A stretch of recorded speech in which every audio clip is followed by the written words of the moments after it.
계획 범죄입니다. 여자친구를 살해한 혐의로 구속된 명문대 의대생 사건인데요. 이 의대생 최모 씨가 범행 현장에서 피해자의 혈흔이 묻은 옷을 갈아입은 것으로 알려지는 등 계획 범죄 정황이 새롭게 드러났습니다. 경찰은 각종 심리 검사를 진행할 계획이라고 하는데 먼저 최민성 기자 리포트 보시고 대담 이어가도록 하겠습니다. 지난 6일 명문대 의대생인 20대 A씨는 범행 5시간 전 경기 화성시의 한 대형마트에서 흉기를 구입했습니다. 용의자가 저희 쪽에서 두정 구매하셨습니다. 그 제품 구매한 시간은 12시 30분 정도라고 하고요. 이후 서울 강남역 인근 건물 옥상으로 이별을 통보한 연인을 불러내 흉기로 급소를 찔러 살해했습니다. 그런데 MBN 취재 결과 범행을 저지른 A씨는 현장에서 옷을 갈아입은 뒤 혈흔이 묻은 옷은 가방에 넣어둔 것으로 조사됐습니다. 이 때문에 최초 투신을 하려 한다는 신고를 받고 출동한 경찰이 살인사건이라는 점을 파악하지 못했던 것으로 알려졌습니다. 실제 C씨는 구조 지점에서 떨어져 있었고 한눈에 잘 보이지 않는 사각지대였다는 설명입니다. 경찰은 A씨가 범행 과정에서 피해자 혈흔이 자신의 옷에 묻을 것을 예상하고 다른 옷을 미리 준비한 것인지 확인하고 있습니다. 경찰은 A씨가 계획 범죄를 인정한 만큼 실제 투신을 시도하지 않았을 수도 있다고 보고 수사를 확대하는 한편 사이코패스 진단을 실시하기 위해 프로파일러 면담을 요청했습니다. MBN 뉴스 최민성입니다. 네, 리포트 보셨는데 장가 기자, 일단은 의대생 최모 씨 의문스러운 지점이 한둘이 아닌데 새롭게 충격적인 소식이 전해진 거예요. 뭐죠?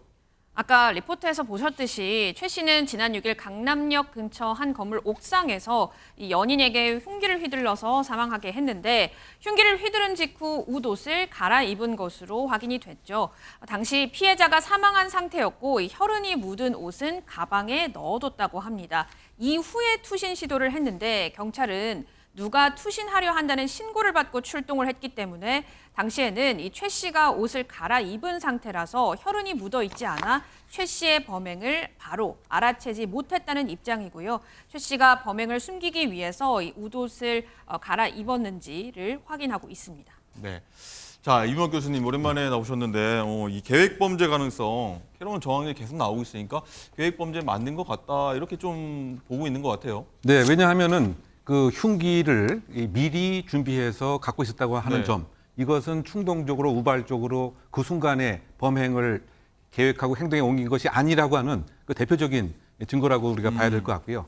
더군다나 그 이른바 그 교제 살인 같은 경우에 지금 보여진 모습들이 저는 그대로 다 지금 투영돼서 나타나고 있다고 생각이 되는데, 특히 옥상이라고 하는 그런 그 장소에 사실상 유인을 한 것이 아닌가 저는 그런 생각을 갖습니다. 일반적으로 교제 살인은 그 장소에 침입을 해서 소위 말해서 본인이 느끼는 나름대로의 왜곡된 남성지향적 생각 또는 배반에 대한 응징 등을 침입해서 이루어지는 것이 일반적인데, 일반적이다. 예. 그런데 이번 같은 경우에는 침입이 아마 여러 가지 상황상으로 여의치 않았던 것이 아닌가 저는 생각합니다. 어떤 이유는 아직 알려져 있지 않지만 그렇다고 봐서는 평상시에 같이 공유할 수가 있고 어느 장소에 쉽게 이렇게 나오라고 하면 나올 수 있는 이제 그 장소가 옥상이 아니었던가 생각이 되고요.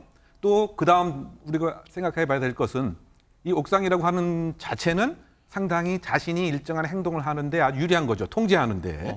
그런 것을 활용을 했고. 높은 곳이지 않습니까? 높은 곳, 개방된 곳인데 아무리 높은 곳 하더라도. 네, 그래서 이제 그 다음 단계가 일반적으로 교제 살인자들이 생각하는 그 다음 단계는 뭐냐면 타사로 본인은 극단적인 선택을 하겠다라고 하는 마음을 갖고 있습니다.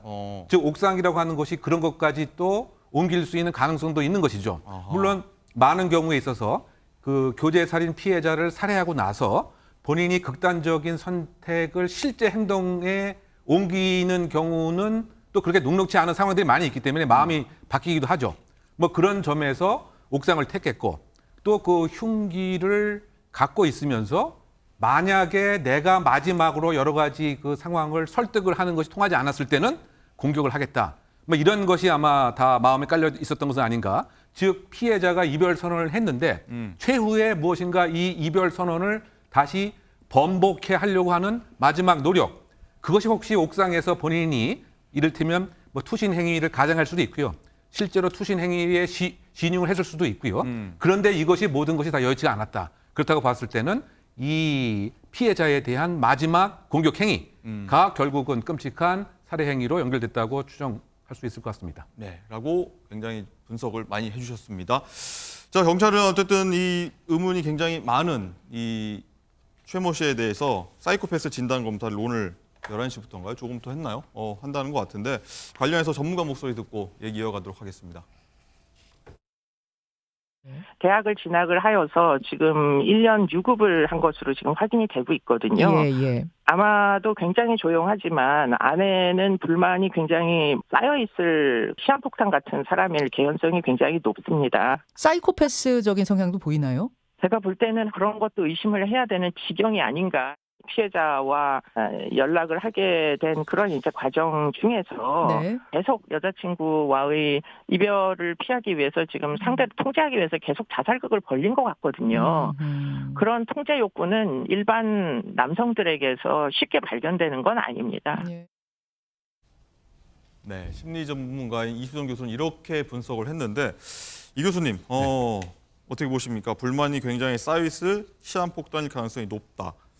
어떻게 동의하십니까? 일단은 그 사이코패스 검사 자체는 꼭 필요한 사항은 아닌 것이죠. 이제 국내에 조금 잘못 도입된 제도가 저는 사이코패스 검사 제도라고 생각되는데요. 그런가요? 왜냐하면 사실상 성공한 CEO라든가 성공한 예술가들의 사이코패스 점수와 이 소위 말해서 강력범들의 그 사이코패스 점수가 사실 비슷하다, 차이가 없다. 그런가요? 네, 왜냐하면 공감력이 없어야 성공을 하고 또 잔인함이 사실 어떤 면에서는 제도권에 있어야 성공하는 뭐 이런 성향이 있기 때문에 외국에서 연구 결과입니다.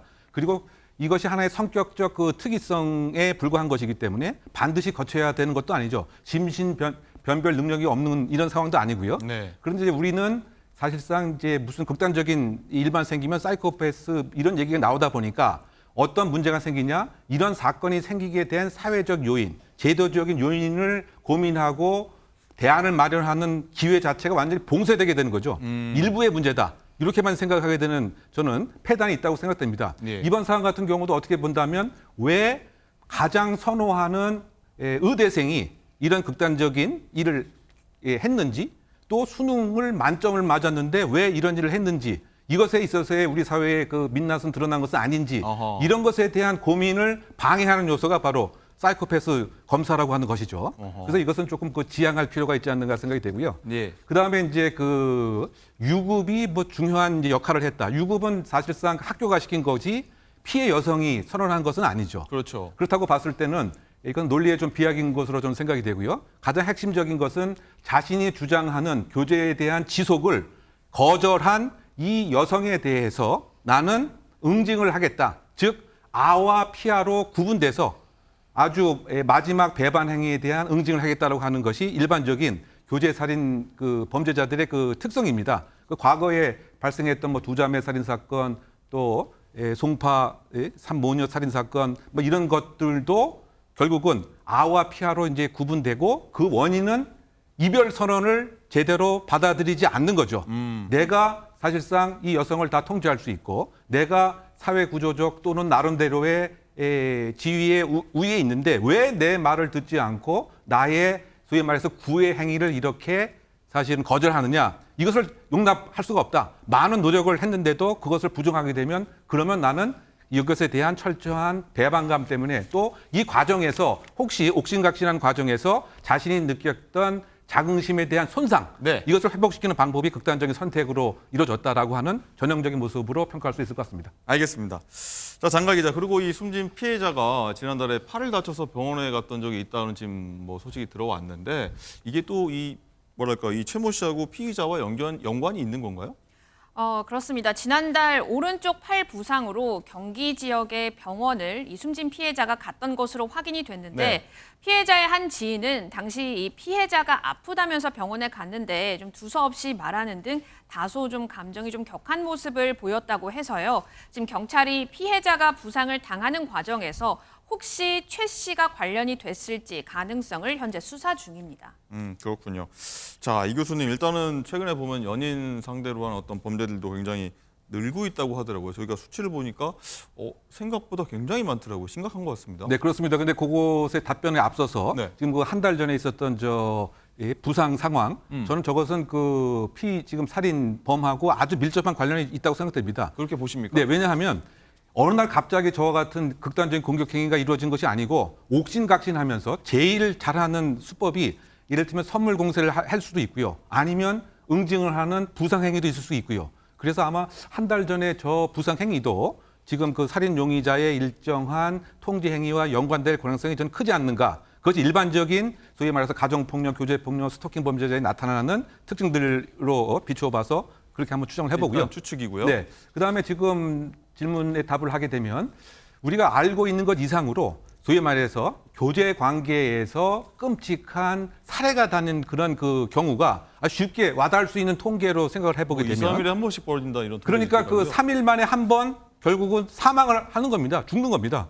그리고 만약에 살인 미수까지 포함을 하게 되면 하루에 한 번 결국은 살해당하는 이 사건이 이런 교제 폭력의 그 무서움이다. 그런데 이러한 통계가 국가가 갖고 있지 않습니다. 지금 이제 말씀드린 이런 그 통계도 국가의 그 정부 그 통계가 그 아니고 다른 단체에서 파악한 이제 그런 그 통계인 것이고요. 그리고 실제의 이런 교제 폭력 그 신고된 경우에 구속 수사가 되는 그 비율을 보게 되면 2%가 그 안 된다는 거죠. 그러니까 이 두 통계를 종합해서 우리가 얻을 수 있는 것은 이만큼 심각한 범죄임에도 그 불구하고 제도적으로 국가적으로 정책적으로 피해자를 보호할 수 있는 그러한 인프라는 상당히 그 취약한 이런 상태다. 더군다나 그 교제 폭력과 관련돼서는 네. 가정 폭력 피해자는 나름대로 그 피해 보호에 관한 제도가 일정하게 있습니다. 잠정 조치에서부터 네. 응급 조치 또는 그 스토킹도 마찬가지고요. 그런데 이 교제 폭력은 그런 제도에 또 벗어나 있습니다. 이게 요약하게 되면은 이 심각한 범죄임에 비추어서 국가가 정부가 마련을 할 수 있는 피해자에 대한 보호와 가해자에 대한 사전 격리 제도 이건 상당히 그 취약하다 이렇게 요약할 수가 있습니다. 알겠습니다. 자, 그리고 문제점 중에 하나가 피해자의 신상 유포가 뭐 온라인에서 굉장히 빠르게 확산되고 있다 이 점인데, 자, 이건 변호사님 일단 네. 보면 온라인상에서 이렇게 신상이 공개되는 거 굉장히 위법적인 요소가 많지 않습니까? 그렇습니다. 첫 번째 이 사건이 먼저 나왔을 때는 가해자가 의대생이다, 수능이 만점이었다 등등 가해자 신상털에 집중하는 모습을 보였는데 최근에는요, 이 피해자의 SNS까지 들어가서 그 사진을 캡처해서 무작위로 올리는 행동들을 보이고 있습니다. 오죽했으면 피해자의 친언니가 자신의 SNS에 이 동생의 이러한 신상 정보가 무분별하게 나가는 부분에 대한 자제를 요청하기도 했고요. 이거에 대해서 허위사실 유포한 사람들 명예훼손 모욕죄로 이미 신고해 놓은 상태고 더 이상의 선처는 없다라고 엄포를 하기도 했습니다. 사실 이 부분에 대해서 경시하시면 안 되는 부분이 뭐냐면 누군가가 올린 것을 내가 캡처해서 그냥 전달만 한 건 문제가 안 되겠지 이렇게 생각하실 수 있는데 그렇지 네. 않습니다. 그렇게 신상을 유포한 부분을 캡처해서 단순히 누군가에게 전달하거나 자신의 SNS에 올리는 행동도 모두 다 이 정보통신망법상의 명예훼손죄나 모욕죄가 해당될 수 있으니까요. 그런 행동 자제하셔야 될 것 같습니다.